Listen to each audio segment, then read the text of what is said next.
Ambassador? Good to be with you. Let me start with asking you a simple question. What is the position of the Netanyahu government on the peace process and a two-state solution? The same as it was when Prime Minister Netanyahu gave his speech at Bar-Ilan University. He is committed to a vision of peace, of two states for two peoples, a demilitarized Palestinian state that recognizes the Jewish state of Israel.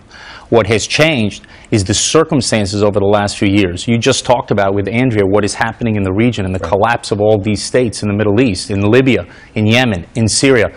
We have a collapse of a 100-year order in the Middle East, and militant Islam is charging into the void. That's the first thing to change. The second thing to change, which very few people have talked about over the last couple of days, is that a year ago, 10 months ago, the leader of the Palestinian Authority reached out to a terror organization and forged an alliance with Hamas. Hamas is committed to Israel's destruction. Their charter calls for the murders of Jews worldwide. They fire thousands of rockets at Israel. And what Israel believes has to happen now is that President Abbas has to break his alliance with Hamas and return to peace negotiations with Israel.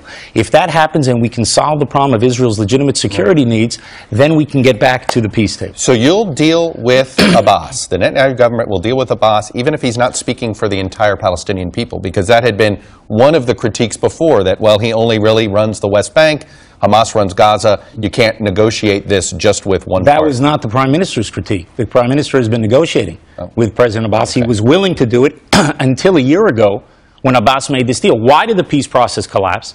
Because President Abbas joined up with Hamas. You can't join up with a terror organization. Our concern, Chuck, is that a Palestinian state today would be a Palestinian terror state. So the Prime Minister is not against a demilitarized Palestinian state.